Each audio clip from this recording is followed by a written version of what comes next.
Bienvenue à Gen Z Insight, une série de podcasts de l'IFES qui vous aidera à réimaginer le ministère chrétien pour les étudiants d'aujourd'hui, où que vous soyez.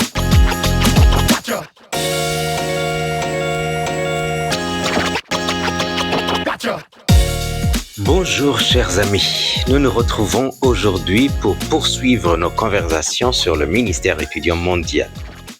Regardez autour de vous. Les visages de nos campus universitaires changent. Les étudiants d'aujourd'hui sont en mouvement. Ils voyagent davantage et le nombre d'étudiants internationaux explose. Cela signifie que la population étudiante actuelle est incroyablement diverse. Et ce n'est pas tout. Grâce à Internet, les étudiants sont exposés à une multitude de personnes et d'idées, comme nous l'avons vu dans l'épisode 1 de notre podcast. Bienvenue dans l'épisode 2 de Gen Z Insight, réflexion sur la génération Z. Aujourd'hui, nous allons réfléchir à la manière dont nous pouvons marcher aux côtés de cette génération consciente des cultures. Je suis Emmanuel Bagumako, secrétaire régional de l'IFES en Afrique francophone, vivant au Burundi, et je suis heureux d'être votre hôte. Dans cet épisode, nous allons nous poser des questions comme comment franchir les barrières culturelles avec la bonne nouvelle de Jésus-Christ? Comment nos groupes étudiants peuvent-ils célébrer les identités uniques des étudiants de la génération Z tout en trouvant l'unité en Christ? Et comment pouvons-nous accueillir les nouvelles questions, parfois culturellement inhabituelles, que ces étudiants posent aujourd'hui? En 2025, l'IFES a publié un rapport intitulé « Réflexion sur la génération Z pour le ministère étudiant mondial » écrit par Peter Dray. Vous pouvez le consulter sur le site de l'IFES. Avant notre table ronde, je voudrais partager un résumé de ce que ce rapport nous dit sur cette génération culturellement consciente. Il y a 3 grands changements identifiés dans ce rapport. Premièrement, des campus plus diversifiés. Le nombre d'étudiants internationaux a triplé entre 2000 et 2022. Et de nouveaux pays comme l'île Maurice, le Kyrgyzstan, le Chili ou les Philippines accueillent désormais des étudiants venus du monde entier. Cela apporte une richesse incroyable de vision du monde et des questions spirituelles. Mais cela nous pousse aussi à réfléchir à la contextualisation de l'Évangile. Dans certains contextes, comme en Irlande, l'arrivée d'étudiants africains a obligé les unions chrétiennes à traiter sérieusement la question de l'enseignement de la prospérité, un sujet jusque-là peu abordé dans leur contexte. Un deuxième grand changement est une identité façonnée par l'exposition culturelle. Les étudiants de la génération Z développent une identité qui transcende les frontières traditionnelles. En Afrique, les réseaux sociaux aident des jeunes à dépasser les clivages tribaux pour s'unir autour d'une voie politique commune. Au Timor-Leste, par exemple, des étudiants privilégient leur identité nationale plutôt que régionale malgré la diversité linguistique. Cette dynamique, chercher l'unité tout en affirmant son individualité, peut être un défi pour nos ministères, mais aussi une belle opportunité de montrer que l'unité en Christ célèbre les différences. Troisième grand changement, de nouvelles questions culturellement inhabituelles. Les étudiants de la génération Z posent des questions que leurs aînés n'avaient pas l'habitude d'entendre. Peter Dray raconte qu'au Kenya, 2 étudiants lui ont demandé avec insistance « Dites-nous la vérité, est-ce que la science et la foi sont vraiment compatibles ?» Ces questions exigent de nous des espaces de dialogue intergénérationnel, une formation continue pour nos équipiers et une apologétique sensible au contexte culturel. Nous venons de voir que la génération Z est plus exposée aux cultures que jamais auparavant. Mais qu'est-ce que cela signifie concrètement dans nos contextes? Pour en parler, j'ai la joie d'accueillir 3 invités qui incarnent chacun à leur manière cette diversité et cette ouverture culturelle.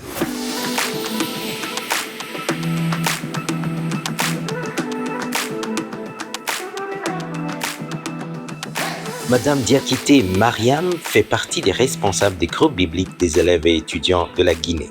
Elle est basée à Conakry.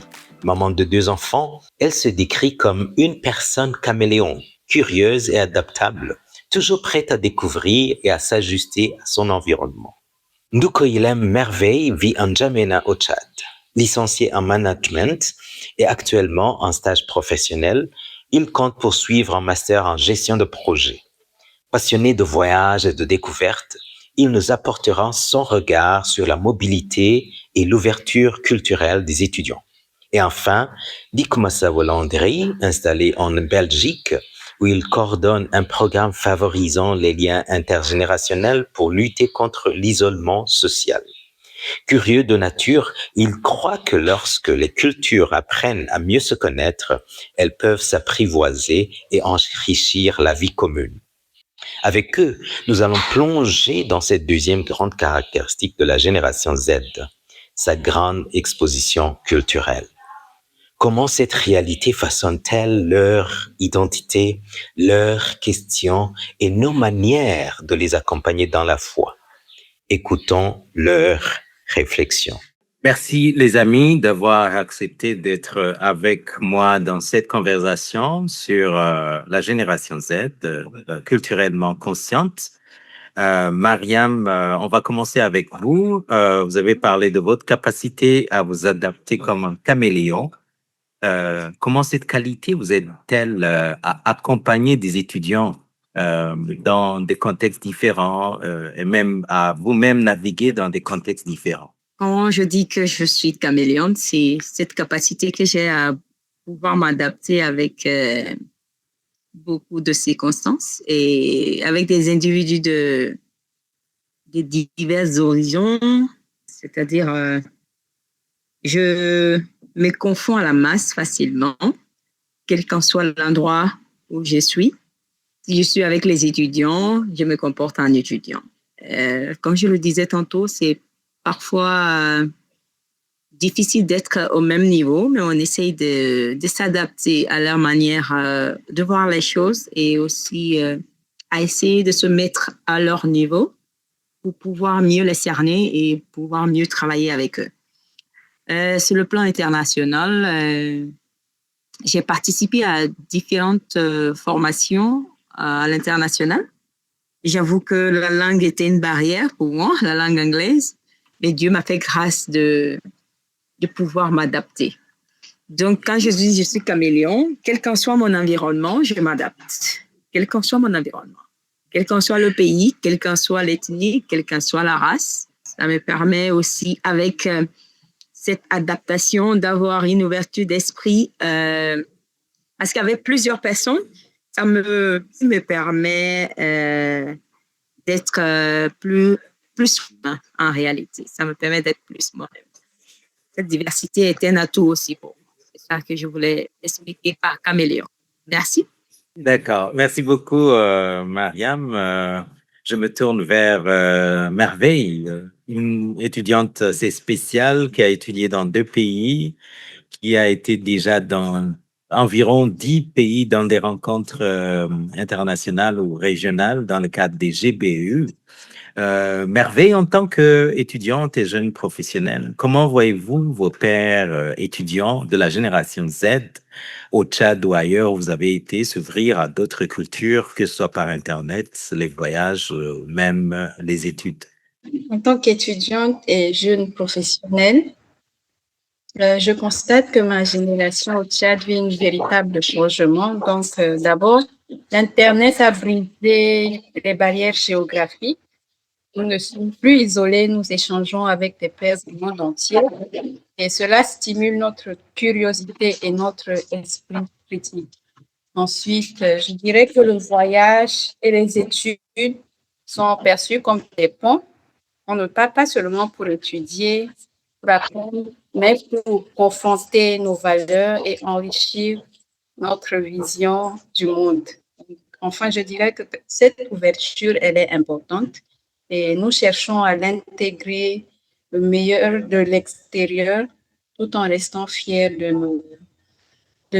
nos valeurs, de notre culture, de notre héritage tchadien et de notre identité chrétienne. Donc, cette génération veut être actrice du monde et non simplement spectatrice. Merci beaucoup, Merveille.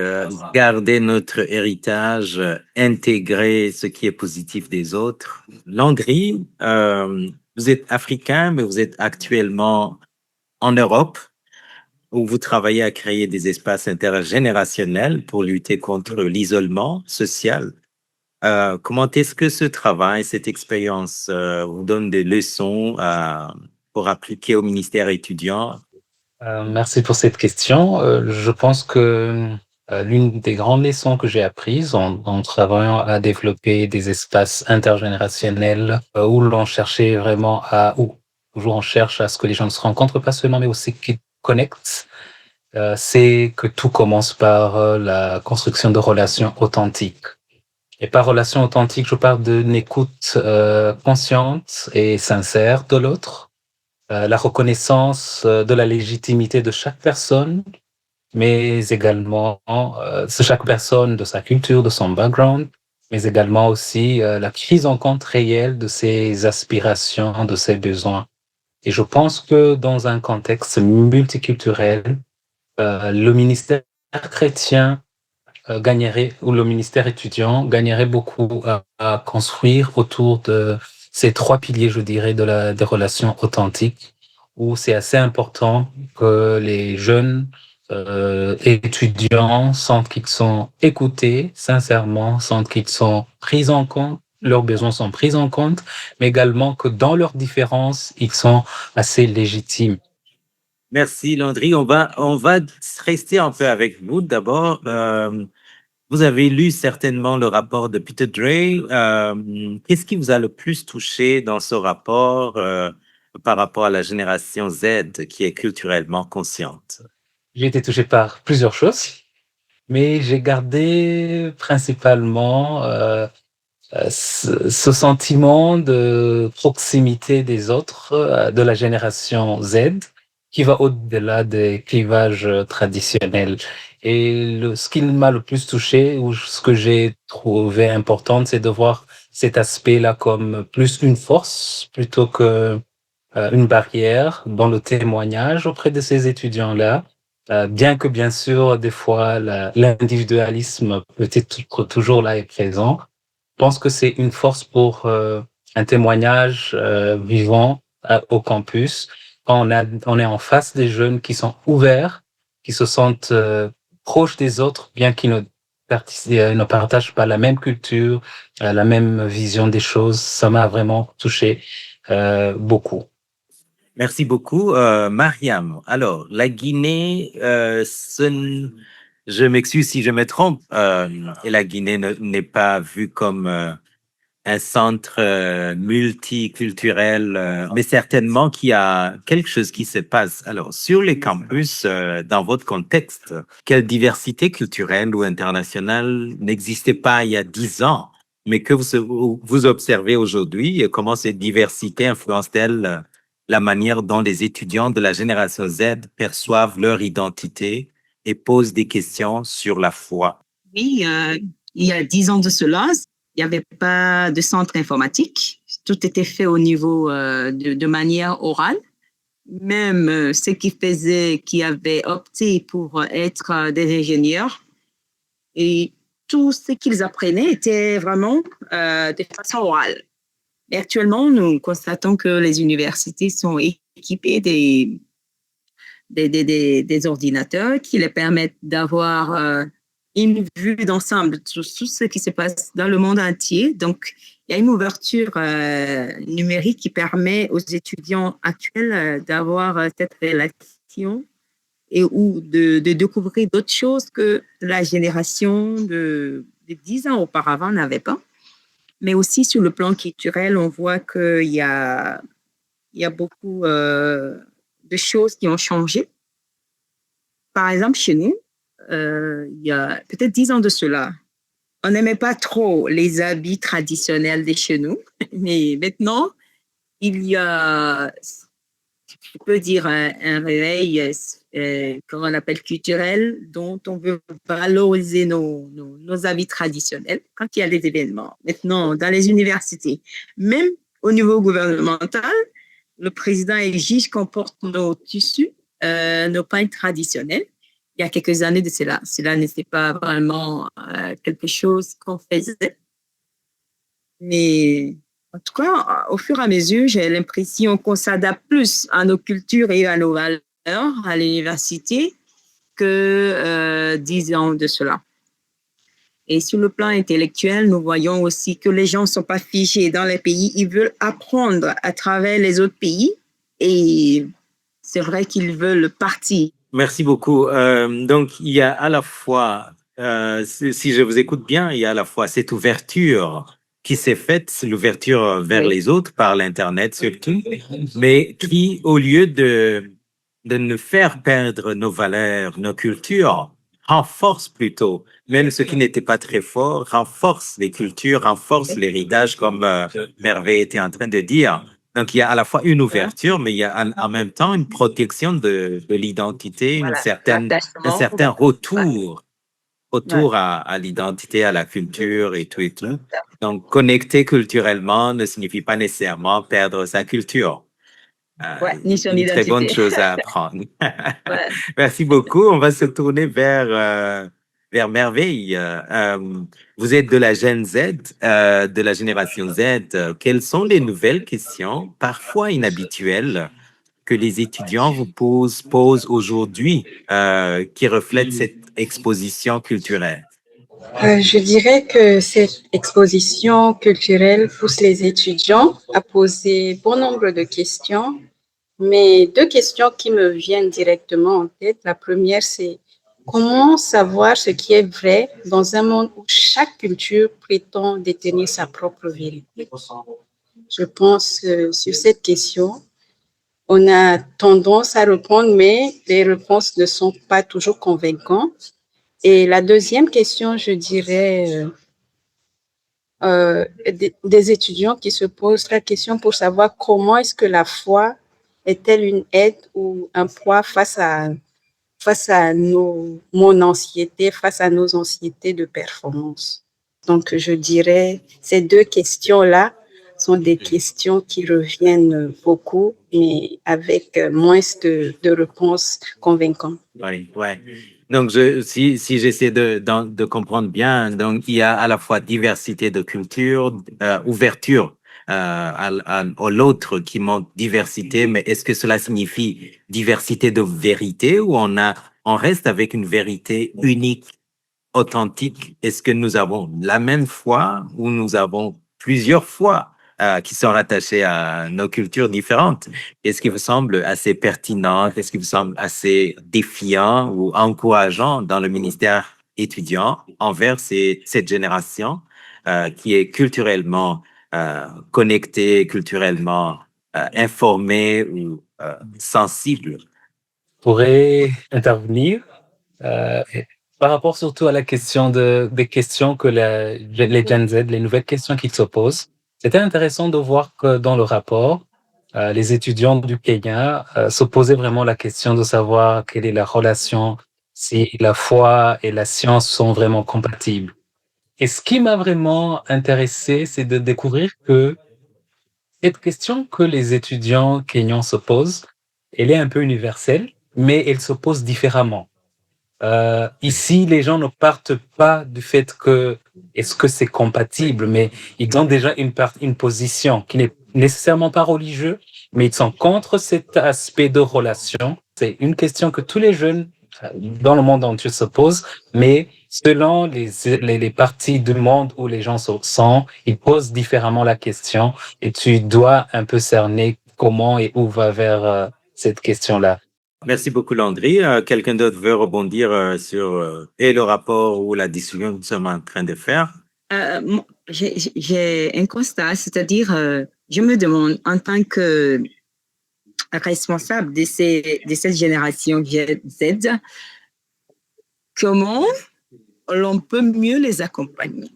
Parce que cette différence générationnelle, c'est vraiment un problème. Parfois, on se sent perdu quand on est avec eux, parce qu'ils ont cette rapidité d'être informés. Et la plupart des responsables n'ont pas même cette possibilité. Donc, Je me demande comment on fait la mise à jour. Oui, et justement, dans le rapport de Peter, il a plus ou moins abordé cette question et navigué dans les possibilités de réponse, soit la création d'un ministère étudiant ou encourager les étudiants à s'ouvrir au-delà des frontières, former les leaders, diversifier, contextualiser la manière dont nous présentons l'Évangile, formation au leadership interculturel. Il y a plein d'idées et on peut se demander qu'est-ce qui marche dans votre contexte. Comment est-ce que quelle est la solution adaptée au contexte? Pour moi, je dirais que ce changement, elle est cruciale et elle est nécessaire. Donc, vraiment, on doit s'attendre à tout.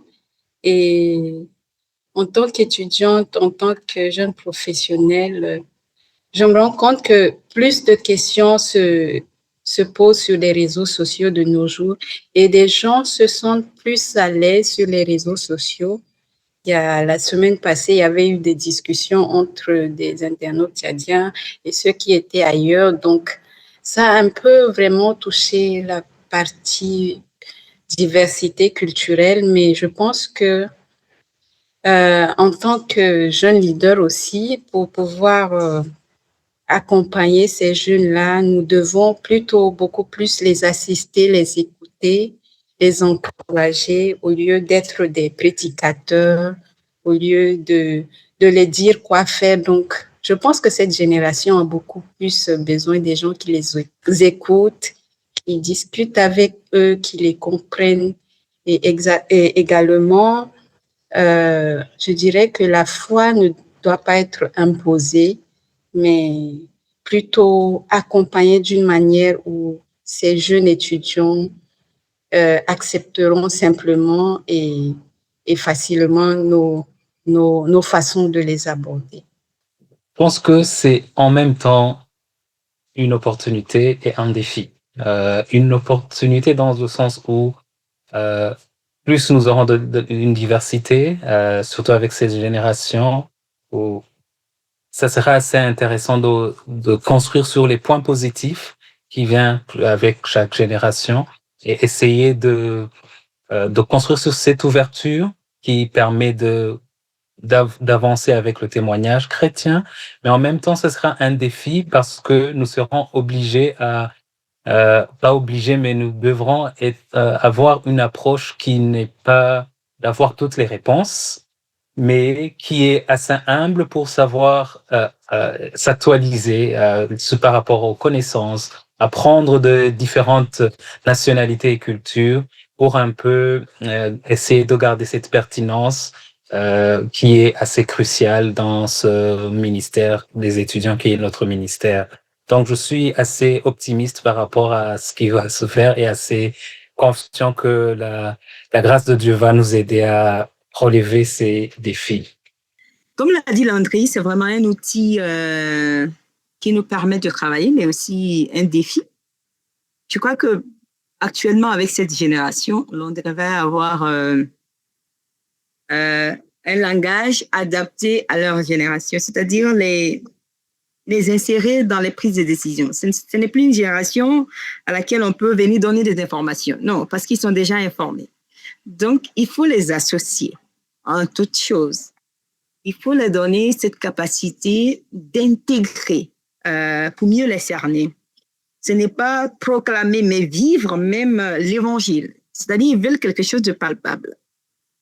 Alors, c'est à nous de nous adapter à cette génération. Je sais que cette diversité ouvre vraiment largement les horizons, mais il faut que nous-mêmes, nous essayons de nous adapter à cette diversité. Parce que c'est vraiment un défi pour nous. Si nous ne sommes pas ces leaders qui vivent les réalités des choses, ce ne serait pas compatible. Donc, il faut aller vivre cette relation de façon tangible. Aller là où ils sont, vivre ce qu'ils vivent. Une des valeurs de l'IFES, de notre ministère, c'est l'unité dans la diversité. Donc, il y a cette danse, si je peux utiliser l'image de danse entre le soi-même, sa propre culture, mais la culture de l'autre, et qui finalement peut pointer vers l'image que nous avons de la communauté multinationale, multilinguistique, de plusieurs peuples, de plusieurs horizons, qui à la fin vont former une communauté unique de Dieu qui appartient à notre Seigneur. Quel est votre message pour à la fois les étudiants qui nous écoutent ou le personnel, les staffs, les équipiers qui aident ces étudiants? Mon message le plus simple possible, c'est que bien sûr, la discussion est autour des générations, mais ce n'est pas tellement entre générations, mais c'est plutôt une marche, un cheminement intergénérationnel qui est censé être fait et que nous soyons ouverts, que ce soit pour les responsables, que ce soit pour les étudiants. C'est une marche ensemble que nous devons avoir le courage de faire en apprenant les uns des autres et en allant vers, comme Emmanuel le disait, c'est vers cette communauté qui est diversifiée et qui n'a pas une forme déjà préétablie comme nous le voudrions, mais qui a une forme que Dieu lui-même veut qu'il ait. C'est ça, mon message. Voilà, mon message, c'est de dire aux leaders actuels, c'est de rester intègre, comme la parole nous demande. C'est de vivre cette vie que le Seigneur nous demande et de mettre cela en pratique pour qu'il y ait plus d'impact dans la vie de ces étudiants que nous accompagnons. Que nous soyons intègres dans tout ce que nous faisons et tout en restant relationnels, tout en essayant encore d'apporter plus d'amour comme le Seigneur voudrait que l'on fasse. Voilà, merci beaucoup. Pour moi, pour conclure, je dirais que la génération Z se contente plus de recevoir une identité, une foi par héritage. Donc, ce que nous devons faire, nous devons beaucoup plus être patients, nous devons beaucoup plus travailler avec amour et dans ce monde saturé de fake news, de division, notre rôle serait d'offrir un espace où la vérité se découvre dans l'amour et le respect de l'autre et non pousser des gens à accepter ce qu'ils ne veulent pas, ce qu'ils n'acceptent pas. Je dirais que c'est un peu mon mot de fin. Merci beaucoup. Merci à vous tous. Merci Merveille. Merci Mariam et merci Landry pour ce temps intéressant d'échange. Ensemble, on va cheminer à comprendre là où Dieu est en train de nous conduire dans cette nouvelle réalité. Que Dieu vous bénisse. À plus.